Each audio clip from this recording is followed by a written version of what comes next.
vidéo sur le suicide. Sujet ultra chaud. Ça fait longtemps que je veux faire une vidéo basée là-dessus. Et j'ai un autre sujet encore plus chaud que je veux faire depuis longtemps. On verra quand est-ce que je le fais. Et pour l'instant, c'est sur celui-là. C'est déjà très très bien comme sujet. C'est parti. Pour parler du suicide, il faut parler de la mort. Et donc, on en revient sur la vidéo que j'avais faite sur la mort, où, pour l'instant, en Occident, on a, dans les décisions politiques, dans le débat actuel, dans les connaissances collectives, on a un énorme biais sur la mort. Et donc, sur toutes les décisions politiques qui s'y rattachent. Puisque on ne s'intéresse aujourd'hui pas d'un point de vue officiel à ce qu'il y a avant la naissance et donc après la mort, eh bien, les décisions politiques qui seraient autour du suicide, ou par exemple autour de la peine de mort, ou autour de l'IVG, ou d'autres choses qui seraient liées directement à la mort, vont être des décisions qui seront non pertinentes et qui seront erronées au minimum, si ce n'est fausses. Voilà, on a aujourd'hui suffisamment d'informations sur les expériences de mort imminente, et il doit y avoir plein d'autres documentations à côté de ça, qui sont là depuis des dizaines d'années, qui dorment et qui sont pas utilisées dans le débat public. Ça fausse. Si vous voulez savoir si l'avortement est une chose plutôt appropriée ou pas, peu importe la religion, là, puisqu'on est censé en plus en France être laïque, donc si vous voulez prendre une décision laïque là-dessus, il va falloir donc s'intéresser à ce que ça veut dire, d'où vient l'être avant qu'il soit dans le ventre de sa mère, d'où vient l'énergie avant qu'elle soit là, et où va-t-elle une fois que l'avortement a eu lieu, par exemple. Voilà. Si on continue de penser seulement corps, seulement cellules, seulement personnalité, seulement vie sur la Terre, pas avant, pas après, on sera complètement biaisé sur notre choix politique là-dessus. Voilà. Bon, là, je voulais pas parler spécialement de l'IVG, je voulais sur le suicide, mais c'était un sujet, c'est finalement le même principe.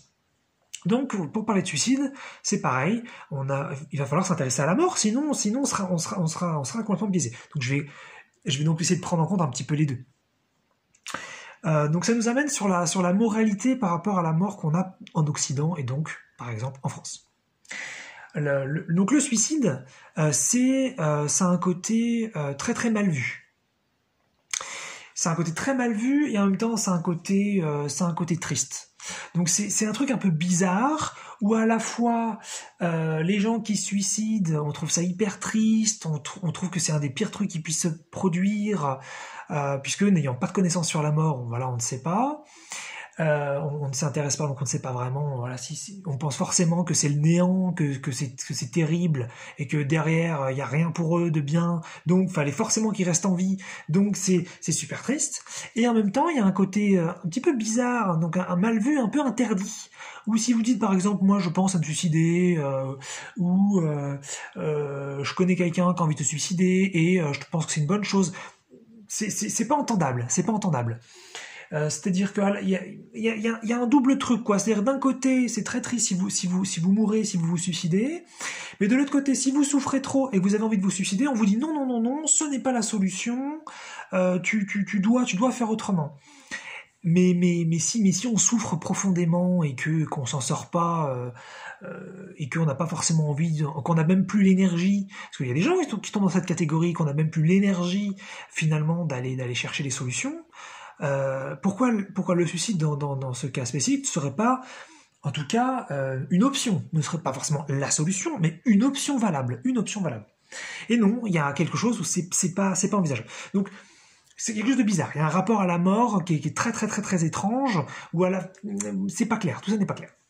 Et puis, il y a voilà, j'en avais parlé aussi dans la vidéo sur la mort, il y a aussi donc une incohérence avec l'immortalité, c'est que à la fois vous avez une sorte de péché par rapport à ça, on sent qu'on n'a pas beaucoup de valeur, et donc on ne mérite pas en tant qu'humain l'immortalité, on ne mérite pas le non-vieillissement, et en même temps, il faut pas mourir tôt. Donc il y a un truc bizarre, on n'a pas le droit de vivre très longtemps, et en même temps, il faut vivre la bonne quantité de temps. Bon. C'est très étrange. Donc, dans l'Occident, on n'aurait pas le droit, d'un point de vue moral, de décider de la fin de notre vie. Il faut forcément qu'on vive, même si on est malheureux. C'est pas possible.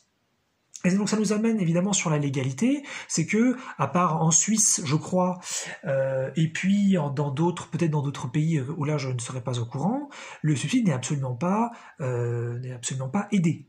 C'est-à-dire que ce n'est pas illégal, bien que ça l'a été dans certains pays, comme je crois au Royaume-Uni, il y a encore une centaine d'années, je crois. Je peux me tromper, mais je crois que c'est ça. Si vous faisiez une tentative de suicide et que vous vous ratiez, eh bien vous étiez considéré comme un criminel parce que vous avez fait une tentative de meurtre sur vous-même. Et donc vous alliez en prison. Ça va quand même très très loin l'histoire. Donc bon, ça, ce genre a priori de mesures se sont terminées. Mais quand même, voilà, aujourd'hui, si vous voulez vous suicider, déjà, il faut pas en entendre parler, c'est pas bien du tout, et vous allez devoir vous démerder seul. C'est interdit d'encourager les gens au suicide, c'est interdit de présenter des méthodes qui seraient indolores, qui seraient bienveillantes, qui seraient rapides. C'est complètement interdit de parler de ça. Donc, si vous voulez vous suicider, c'est la double, c'est la peine à tous les niveaux, la double peine, la triple peine, je sais pas combien il y en a, mais ça veut dire d'une part vous souffrez, vous en avez trop marre, mais en plus vous allez devoir vous démerder seul pour partir. Vous allez pas avoir des gens avec vous qui vont vous dire vas-y, je sais que t'en peux plus, je sais que je vais te filer un coup de main. Non, vous allez vous démerder jusqu'au bout. Donc c'est super. Et puis après, parfois, on vous traite même de lâche. Bon, il y a deux écoles. Il y a ceux qui vous traitent de lâche parce que vous aurez dû rester et penser aux autres. Enfin, on vous traite d'égoïste. Et puis sinon, justement, il y en a qui vous disent que c'est bien, c'était courageux, fallait oser. Bah oui, fallait oser parce que si on pense qu'il y a le néant de l'autre côté, qu'il n'y a plus rien de l'autre côté, effectivement, ça peut foutre les boules de mourir. Donc bon. Donc bref, il y a des biais comme ça, il y a vraiment une schizophrénie sociale autour de ça, c'est pas clair, ça pue, il y a plein d'énergie dégueulasse autour de la mort, donc en France et dans l'Occident. Et donc voilà, ce qui fait que ça peut être vachement emmerdant d'un point de vue de la légalité, parce que bon, comme c'est pas interdit de se suicider, on peut donc faire des tentatives et se rater. Bon, moi, je déconseille fortement ça. Moi, je me suis toujours dit, si je devais le faire, je ferais jamais de tentative. Ça veut dire, je prépare le moyen qui me convient le mieux personnellement, et ensuite, je me débrouille pour me renseigner suffisamment sur la méthode, pour que je sois sûr de moi ou quasiment sûr, et que le moment venu, je le fasse une bonne fois pour toutes. Moi, je pense que c'est l'approche qui semble être la meilleure. Quand vous faites des tentatives et que vous vous ratez, ça peut être terrible, parce que si vous vous retrouvez dans, je sais pas, vous avez des séquelles, vous handicapés, c'est horrible, vous avez déjà pas envie de vivre, et en plus de ça, maintenant vous devez vivre parfois avec un handicap qui vous empêcherait peut-être de vous suicider vraiment. C'est horrible. Donc faut vraiment faire attention à ça. Ou alors vous faites des tentatives pour vous faire remarquer. Bon, c'est une approche, c'est pourquoi pas. Je pense qu'il y en a d'autres pour se faire remarquer. Mais bon, parfois, peut-être qu'on souffre tellement qu'on a besoin de se montrer. Mais voilà, moi je pense que personnellement, les tentatives de suicide, c'est pas fou. Il vaudrait mieux effectivement se suicider une bonne fois et être tranquille. Parce que c'est quand même l'objectif du suicide a vaut c'est de couper la souffrance, donc faut mieux être sûr de soi. Mais bon, pour ceux qui peuvent peut-être pas être très très disciplinés sur le sujet et qui auraient besoin d'aide, et ils peuvent pas, et donc peut-être qu'effectivement à ce moment-là, la seule chose qui reste, la tentative de suicide, c'est, je vais pas donner de méthode potentielle puisque c'est interdit, mais voilà, c'est faire avec ce qu'il y a autour de soi, sans citer quoi, c'est de faire avec les moyens du bord, et en général, c'est chaud, hein, voilà. Donc bon. C'est vrai que c'est pas cool. C'est vraiment pas cool, je trouve, de vivre dans une société qui n'est pas du tout éveillée par rapport à la mort et qui donc ne veut pas aider ses citoyens, ceux qui voudraient à se suicider. Et je crois que donc en Suisse c'est possible, mais il me semble que ce soit assez intelligent leur approche. C'est-à-dire que c'est une société c'est une entreprise qui s'occupe de ça, je crois, qui s'appelle Dignitas. Et c'est pas genre j'arrive, je dis je veux me suicider et c'est bon. Non, pas du tout. Il y a tout un processus où faut que on soit sûr de votre décision. Est-ce que c'est une décision lucide, consciente? Est-ce que vraiment on peut pas faire autrement? Et ça me semble pas mal, parce qu'effectivement, peut-être que dans le cas de pas mal de gens qui voudraient se suicider, peut-être qu'il y aurait des solutions tout à fait adaptées pour eux de rester en vie et de finalement de régler un problème très très important qu'ils ont depuis longtemps. Donc ça me semble intelligent de l'entendre, mais il faut aussi pouvoir entendre qu'il y a des gens, ils n'ont pas de solution, ou alors ils n'ont plus l'énergie d'en trouver, et c'est les respecter que de leur dire que ils ont le droit de partir de cette vie. Enfin, c'est mon point de vue, bien sûr, hein. Je veux pas dire que c'est la bonne façon de voir les choses.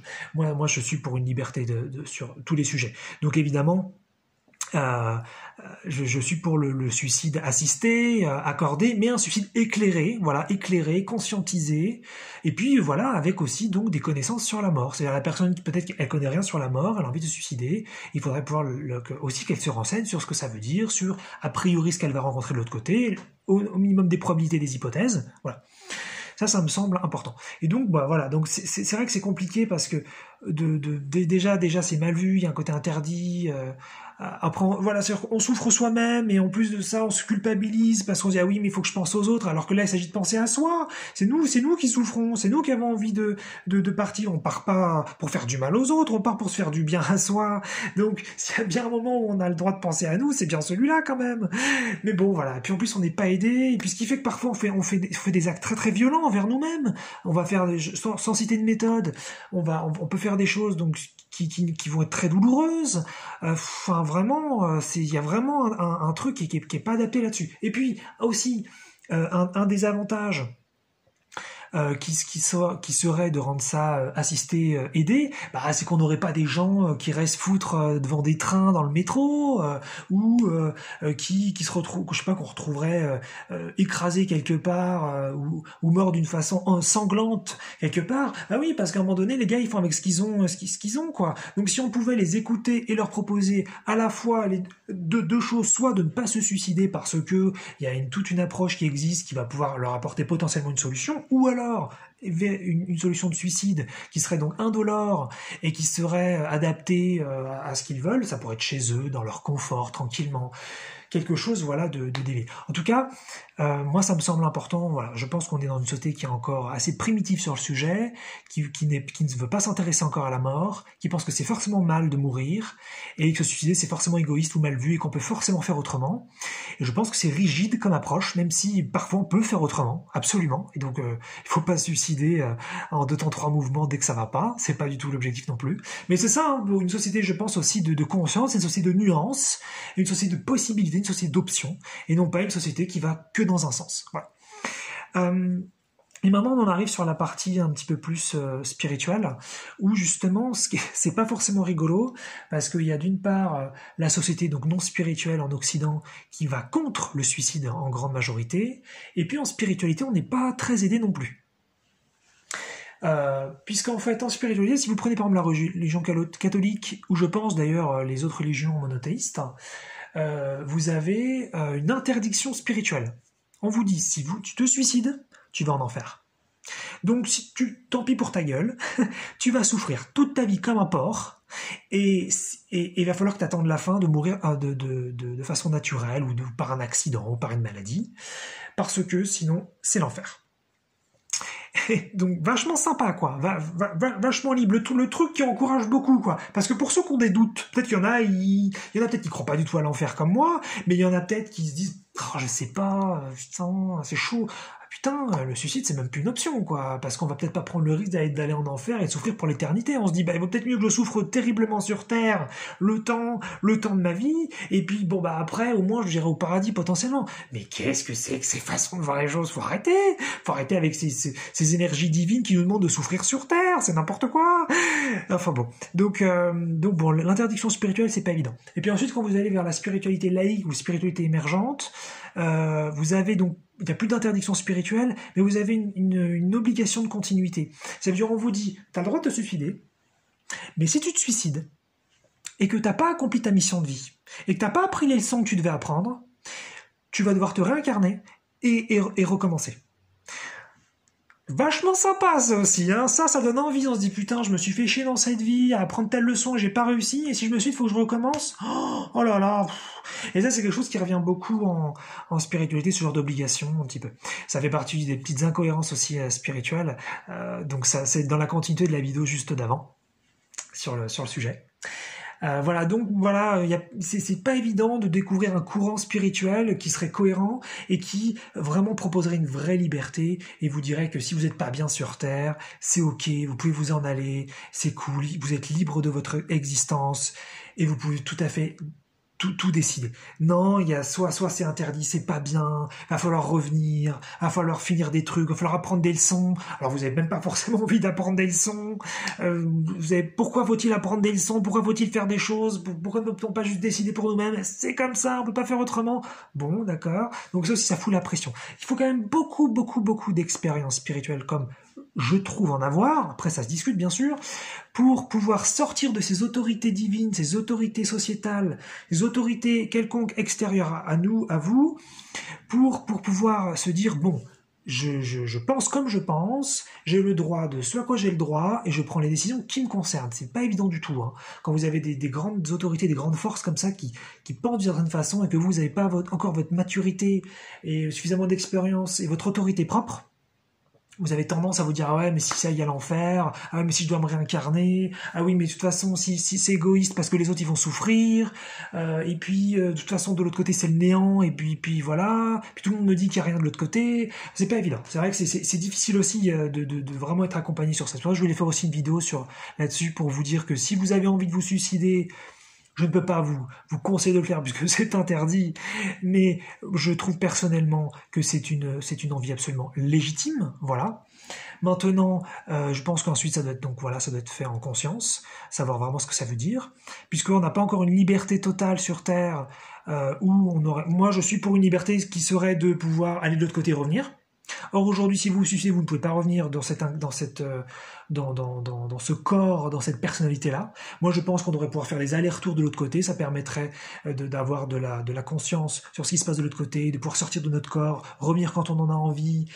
Puis à ce moment-là, on pourrait se prendre des vacances, hein. On pourrait se mettre notre corps en pause pendant un certain temps, dans la mesure où il pourrait rester tel quel. Et puis aller de l'autre côté, se détendre avec de tout ce qui se passe sur la Terre, et puis hop, revenir sur notre corps. Non, c'est pas le cas. Et puis si c'est ce qui se passe éventuellement pendant les rêves, pendant la nuit, c'est pas très clair, c'est pas très conscientisé, on s'en rend pas vraiment compte. Donc a priori pas fou. Mais voilà. Alors donc si vous vous suicidez, c'est sûr que a priori vous allez quitter complètement votre corps ici et votre vie actuelle sera donc terminée. Vous pourrez avoir d'autres vies, mais celle-là sera a priori terminée. Donc voilà, faut vraiment être conscient de ça aussi. Mais a priori, voilà, le suicide c'est vraiment quelque chose qu'on fait pour soi et qu'on fait peut-être parce qu'on a essayé plein de choses et qu'on voit plus de solutions possibles. Et ça me semble être justement une solution, une option possible.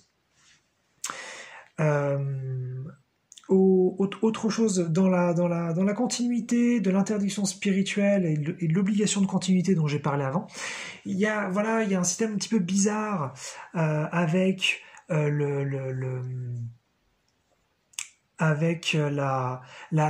matrice, puisque en fait on est dans une forme d'illusion un petit peu comme ça, on sait pas trop, et puis il semble qu'il y ait une certaine obligation de vivre. Moi je l'ai vérifié personnellement avec des envies je pense qu'on en a peut-être pas tous, mais on en a en tout cas un minimum par période des envies de quitter la Terre, et j'ai vérifié, et j'ai vu que j'avais des obligations de vie, que j'avais des programmes de survie. Alors soit ce sont des sous-personnalités qu'on n'avait pas conscientisées, qui ont très envie de vivre finalement, qui s'activent et qui donnent une envie de vie forte, et moi j'ai plutôt l'impression que c'est des petits programmes qui sont là en interne pour nous empêcher de mourir, pour des raisons très bizarres, peut-être un peu sombres, et que finalement on n'est pas complètement libre.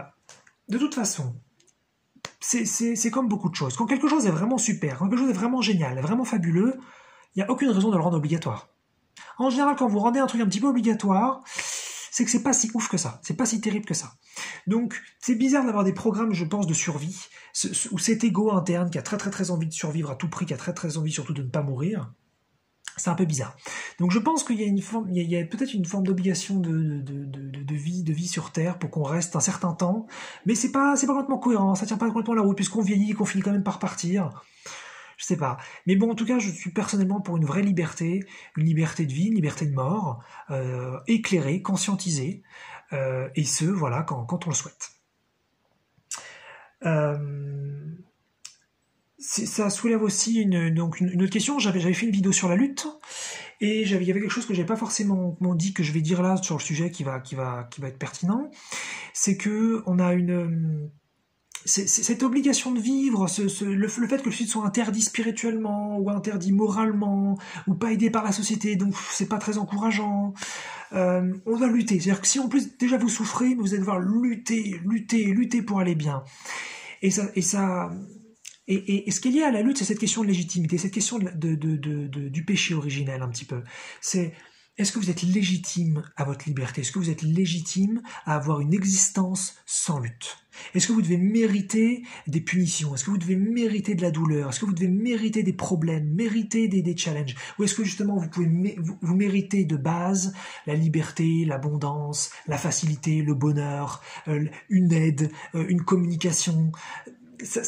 Est-ce que vous êtes légitime à ces choses-là ou non? Justement, vous sentez que vous n'avez pas le droit de mourir quand vous voulez et vous devez rester ici, vous n'avez pas le choix et c'est comme ça et c'est pas autrement parce que vous n'êtes pas légitime à une vraie liberté, légitime à un vrai amour, légitime à l'amour inconditionnel par exemple. Voilà, il y a cette notion-là aussi qui vient avec le suicide, c'est que les gens qui sont pas bien, ils se barrent et on se dit oh là là, mais c'était trop facile quoi, ils auraient pu rester. Moi je me fais chier ici, pourquoi pourquoi lui il aurait le droit de se barrer? Et ça soulève un peu ça. C'est est-ce que vous êtes légitime vraiment à être heureux? Est-ce que vous êtes légitime à faire ce que vous voulez de votre existence? Ou est-ce que vous devez subir constamment des choses qui sont faites pour vous?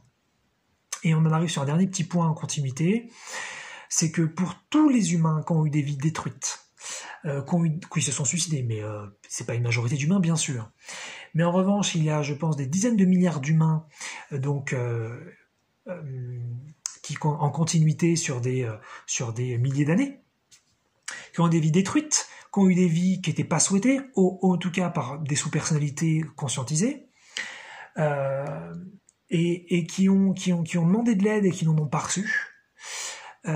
Qui voulaient vraiment vivre d'autres vies qui n'ont pas pu, et que, donc dans cette catégorie-là, il y a ceux qui se sont suicidés et il y a ceux donc qui ont simplement vécu la vie qu'ils pouvaient vivre. Eh bien voilà, ça soulève la question de où est l'aide spirituelle, où est le non physique, où est l'énergie divine bienveillante qui est censée nous filer un coup de main alors qu'on demande de l'aide. Qu'en est-il de l'impunité? Est-ce que les âmes, est-ce que les guides, est-ce que le non physique quelconque, les entités quelconques peuvent se permettre d'en avoir rien à faire de nous et nous envoyer des petites intuitions qui seront pas suffisantes, des petites épiphanies qui seront pas suffisantes, qui vont faire qu'on va quand même continuer de souffrir et qu'on va peut-être finalement se suicider ou tout simplement vivre des vies très malheureuses et des vies très difficiles? Qu'en est-il de l'impunité du non-physique face à cette destruction, à ce malheur terrible qui est sur Terre depuis des milliers d'années, non pas partagé par tout le monde mais par beaucoup d'individus? Et donc, voilà, qu'en est-il de cette impunité face à tout ce malheur, face à tous les problèmes terrestres qui sont présents? Donc, peut-on se suicider en toute liberté? Est-on légitime à ça? Ça, c'est une question que ça à chacun de répondre. Moi, j'ai répondu pour moi-même. Je pense que ça devrait être un droit dans notre société, mais tant que ça l'est pas, on peut pas encourager les gens à le faire, et on peut pas non plus les aider techniquement à le faire, sinon on est dans l'illégalité, on commet des crimes. Donc voilà, moi je peux pas le faire, mais je souhaiterais pouvoir le faire, je souhaiterais pouvoir aider des gens à le faire, je souhaiterais pouvoir encourager des gens à le faire, mais je n'ai pas le droit, donc je ne le fais pas. Et personnellement, j'ai eu des envies de partir beaucoup de fois, et j'aurais souhaité être aidé, j'aurais souhaité être accompagné, et j'aurais souhaité ne pas faire ça seul. Voilà. Donc un sujet qui dans le débat public est encore très dogmatique, très rigide, et puis qui doit être aussi posé du question donc de qu'est-ce qu'il y a avant la naissance, qu'est-ce qu'il y a après la mort, et puis que se passe-t-il en spiritualité, pourquoi le non-physique ne nous aide pas vraiment, pourquoi nous laisser nous suicider dans des douleurs parfois atroces, alors qu'on pourrait avoir des révélations et avoir de la conscience qui nous permettrait de vivre autrement. Plein de questions auxquelles chacun répondra ou ne répondra pas.